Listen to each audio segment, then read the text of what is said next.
Hi សួស្តីអ្នកគ្នា welcome back to Lo Channel អូខេអ្នកគ្នាថ្ងៃនេះគឺខ្ញុំនាំអ្នកគ្នាទៅកាន់លុចសម្បួរ Garden អ្នកគ្នាតែជាសួនផ្កាបង្កើតឡើងតាំងពីឆ្នាំ1620អ្នកគ្នាហើយមានផ្ទៃដីដល់តែ23ហិកតាហើយខ្ញុំ recommend ឲ្យអ្នកគ្នាទៅមែនតើអ្នកគ្នាព្រោះដោយសារ vibe នៅកន្លែងហ្នឹងគឺ so good ខ្លាំងហ្មងគឺមានការឈៀលសាហាវ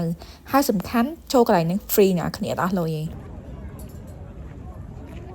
ដំបូងគឺពួកខ្ញុំអ្នកគ្នាទៅថតរូបសិនអ្នកគ្នាអាំងនៅសាល energy អ្នកគ្នាដំបូងគឺពួកខ្ញុំទៅថតនៅកន្លែងនេះអ្នកគ្នាដល់របៀបថា background ឃើញអាគារឃើញអីហើយមានផ្កាមានអីនៅខាងមុខគឺឃើញមានទឹកអីចឹងហើយអ្នកគ្នាគឺមានការឈៀលសាហាវខ្ញុំ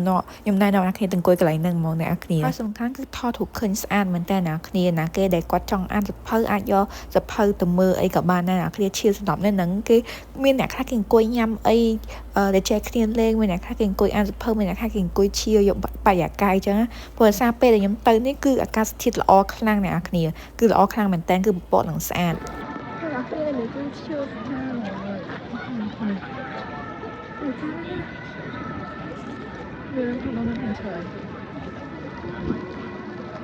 អាកាសធាតុល្អណាស់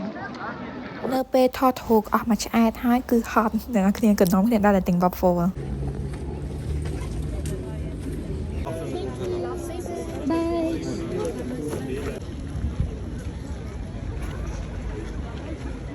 Nhà trai rồi thì đã trả, ở trai rồi thì ở chơi thành.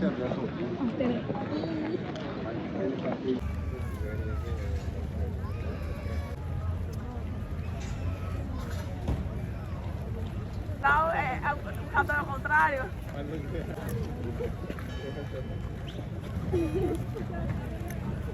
Tirar foto fora não. Até que hora fica lá? Tirar foto fora, não tem como fechar. Ở đây được subscribe mà nha, chậm sơ thử em ơi mình. Na promoção 70 euros.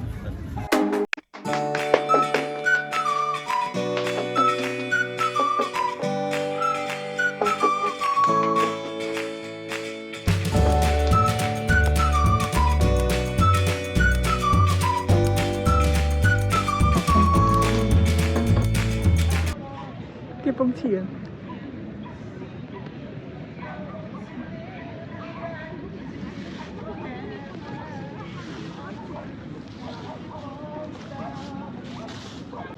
chắc là theo mau nó bài chỉ trong ở khai đọc sẽ đã khai ngay mà nó phải vào đây giờ sắc chơi từ chủ trận đã khai nè nè này là cái trong là thọ lệ autumn vibe đi nhạc màu đi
đâu rồi tôi ơi chụp định nha mới bị kia mê mọc bật kì